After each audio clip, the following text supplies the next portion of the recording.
नमस्कार दोस्तों, दिन भर की बड़ी खबरों में आपका स्वागत है। आज की सबसे बड़ी खबरों में हम देखेंगे कोरोना वायरस की तीसरी लहर को लेकर अगले 125 दिन है बेहद महत्वपूर्ण, स्वास्थ्य मंत्रालय ने जारी की चेतावनी। जी हां दोस्तों, कोरोना वायरस का कहर लगातार जारी है। इस बीच केंद्रीय स्वास्थ्य मंत्रालय ने चेतावनी देते हुए कहा है कि दुनिया कोविड-19 की तीसरी लहर की ओर बढ़ रही है। हम भी इसका शिकार हो सकते हैं। अगले 100 से 125 दिन बहुत महत्वपूर्ण है। स्वास्थ्य मंत्रालय के संयुक्त सचिव लव अग्रवाल ने कहा कि देश में कोरोना की दूसरी लहर अभी खत्म नहीं हुई है। तीसरी लहर कितनी खतरनाक होगी, यह कोरोना नियमों के पालन करने और वैक्सीनेशन पर निर्भर करेगा। दोस्तों, आपको बता दें कि कोरोना के खतरे को लेकर प्रधानमंत्री नरेंद्र मोदी भी चेतावनी दे चुके हैं। पीएम मोदी ने कहा कि कोविड-19 को लेकर लापरवाही बिल्कुल भी नहीं बरतनी है। कोरोना के मामलों में नीदरलैंड में 300% और अफ्रीका में 50% की बढ़ोतरी हुई है।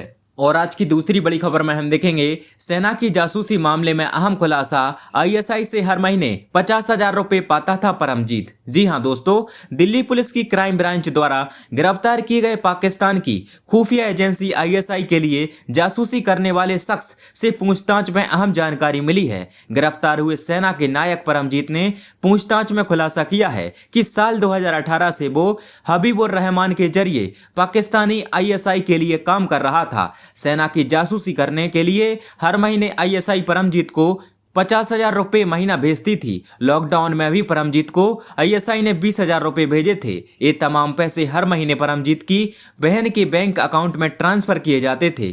कोर्ट से परमजीत को 9 दिन की क्राइम ब्रांच की रिमांड मिली है। पूछताछ में जरूरी लगा तो क्राइम ब्रांच हबीबुर रहमान और परमजीत को पोखरण और आगरा भी लेकर जाएगी। पूछताछ में परमजीत ने बताया है कि वो 6 मोबाइल इस्तेमाल करता था। ये 6 मोबाइल फोन पाकिस्तानी आईएसआई के भेजे गए पैसों से खरीदे गए थे। आज परमजीत और हबीबुर रहमान से कई घंटे मिलिट्री इंटेलिजेंस और दूसरी सुरक्षा एजेंसियों ने पूछताछ की। और आज की तीसरी बड़ी खबर में हम देखेंगे हिमाचल में भारी बारिश की चेतावनी, इन राज्यों में भी 19 जुलाई तक बरसेगा बादल। जी हां दोस्तों, भारत मौसम विज्ञान विभाग यानी आईएमडी इस बीच राज्य के विभिन्न हिस्सों में शुक्रवार को हल्की से मध्यम बारिश हुई।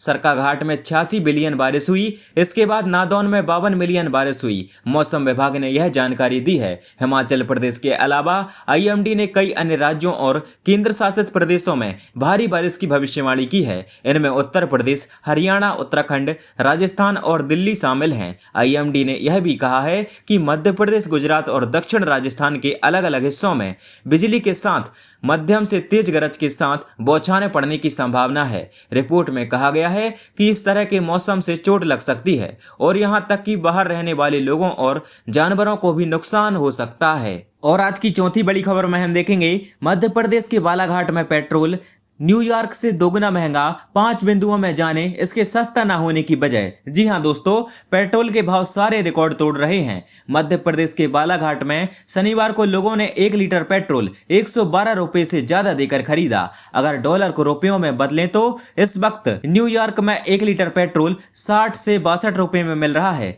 इस तरह बालाघाट में पेट्रोल न्यूयॉर्क के मुकाबले करीब दोगुना महंगा है। यहां तक कि पाकिस्तान में भी हमसे आधे दाम पर पेट्रोल बिक रहा है। गौरतलब है कि भारत में पेट्रोल डीजल की ज्यादा कीमतों के लिए ये 5 वजहें जिम्मेदार हैं। अगर दिल्ली की बात करें तो 1 लीटर पेट्रोल पर केंद्र सरकार 33 से 34% उत्पाद शुल्क यानी एक्साइज ड्यूटी और राज्य सरकार 23% तक वैट वसूलती है। डीजल पर केंद्र सरकार 35.66% और राज्य सरकार 14.62% टैक्स वसूलती है। यानी पेट्रोल की कीमतों में 55% और डीजल की कीमतों में 50% तो टैक्स ही शामिल है। पेट्रोल पर टैक्स लगा रहा है और आप तक पहुंचते पहुंचते यह महंगा हो जाता है। और आज की 5वीं बड़ी खबर में हम देखेंगे संसद के बाहर प्रदर्शन के ऐलान ने बढ़ाई चिंता, दिल्ली पुलिस कल किसानों से करेगी बात। जी हां दोस्तों, संसद का मानसून सत्र इस बार सदन से सड़क तक हंगामेदार रहने के आसार हैं। सदन में जहां विपक्ष सरकार को घेरने की कोशिश करेगा, वहीं बाहर नए कृषि कानूनों के खिलाफ आंदोलन कर रहे किसानों की तलखी झेलनी पड़ेगी। आंदोलनकारी किसानों ने 22 22 जुलाई से मानसून सत्र के अंत तक संसद के बाहर शांतिपूर्ण विरोध प्रदर्शन करने का ऐलान किया है। गणतंत्र दिवस की घटना के बाद किसानों के इस ऐलान ने तमाम सुरक्षा एजेंसियों की चिंता बढ़ा दी है। संसद और सांसदों की सुरक्षा को देखते हुए दिल्ली पुलिस इस बार गणतंत्र दिवस वाली चूक को दोबारा नहीं दोहराना चाहती है। इसके लिए किसानों से बात कर उन्हें संसद से अलग प्रदर्शन करने के लिए मनाने के प्रयास किए जाएंगे। जानकारी के अनुसार दिल्ली पुलिस के अधिकारी राजधानी में विरोध प्रदर्शन के लिए वैकल्पिक स्थानों का सुझाव देने के लिए किसानों के एक प्रतिनिधिमंडल से मिलेंगे।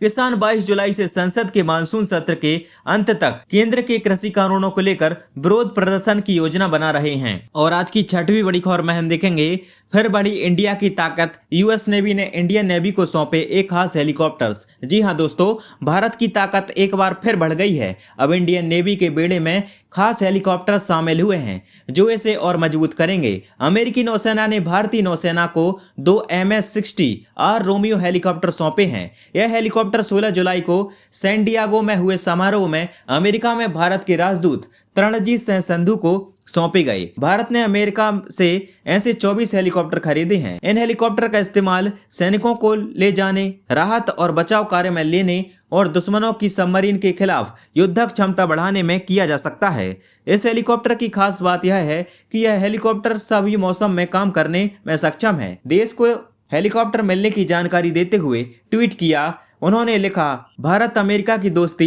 नई ऊंचाइयां छू रही है। और आज की 7वीं बड़ी खबर में हम देखेंगे, प्रियंका गांधी बोली यूपी में हो रहा लोकतंत्र का चीरहरण, पीएम मोदी पर कसा तंज। जी हां दोस्तों, कांग्रेस महासचिव प्रियंका गांधी ने उत्तर प्रदेश सरकार पर राज्य में लोकतंत्र को खत्म करने की कोशिश का आरोप लगाते हुए जमकर हमला बोला। प्रियंका गांधी ने कहा कि इसके पीछे प्रधानमंत्री नरेंद्र मोदी का हाथ है और यही वजह है कि वह मुख्यमंत्री योगी आदित्यनाथ को शाबाशी और प्रमाण पत्र दे रहे हैं। शुक्रवार को 2 दिवसीय दौरे पर लखनऊ पहुंची प्रियंका गांधी ने आरोप लगाया, उत्तर प्रदेश में लोकतंत्र पर हमला हो रहा है और इसके पीछे मोदी जी का हाथ है। वह यहां आकर सीएम योगी को बधाई दे रहे हैं। उन्होंने आरोप लगाया, उत्तर प्रदेश में लोकतंत्र का चीरहरण हो रहा है। कल प्रधानमंत्री जी बनारस आए, उन्होंने सबसे पहले योगी जी को प्रणाम पत्र दिया कि कोविड-19 की दूसरी लहर में उन्होंने अच्छा काम किया, जबकि योगी सरकार बुरी तरह विफल साबित हुई थी। कांग्रेस महासचिव ने कहा कि मोदी ने अपने भाषण में यह भी कहा था कि उत्तर प्रदेश में अब विकासवाद है। उन्होंने कहा, मैं पूछना चाहती हूं कि यह कैसा विकासवाद है कि जब कोरोना की दूसरी लहर चली थी तब आपने पंचायत चुनाव करवाए, उस दौरान न जाने कितने लोग संक्रमित हुए, चुनाव में ड्यूटी करने वाले न जाने कितने अध्यापकों की कोरोना से मौत हुई, लेकिन आपने पंचायत के चुनाव कराए क्योंकि आपने सोचा कि चुनाव के परिणाम आपके पक्ष में आएंगे, मगर परिणाम आपकी इच्छा के अनुसार नहीं आए। और आज की 8वीं बड़ी खबर में हम देखेंगे, उत्तराखंड सरकार के समर्थन में आया अखिल भारतीय अखाड़ा परिषद, कांवड़ियों से की अपील। जी हां दोस्तों, कोरोना वायरस की तीसरी लहर के मद्देनजर सरकार ने कांवड़ यात्रा के लिए कुछ दिशा निर्देश जारी किए हैं, जिसके समर्थन में अब अखिल भारतीय अखाड़ा परिषद भी उतर आया है। संतों ने सभी शिव भक्तों से अपील की है कि सभी लोग अपने अपने घरों में रहकर भगवान शिव का अभिषेक करें, जब तक बहुत जरूरी ना हो बाहर ना निकलें। हरिद्वार के डीएम रविशंकर का कहना है कि इस बार कांवड़ मेला काफी चुनौतीपूर्ण रहेगा। प्रशासन जनपद के बॉर्डर पर गंगा जल से भरे टैंकरों को भेजेगा, जिसके बाद पोस्ट ऑफिस के जरिए इसे शिव भक्तों के घरों तक पहुंचाया जाएगा। इस दौरान अगर कोई भी कांवड़िया जनपद की सीमा के अंदर घुसने की कोशिश करता है तो उसको क्वारंटाइन कर दिया जाएगा। डीएम ने बताया कि शासन से अतिरिक्त पुलिस और पैरामिलिट्री फोर्स की मांग भी की जा रही है।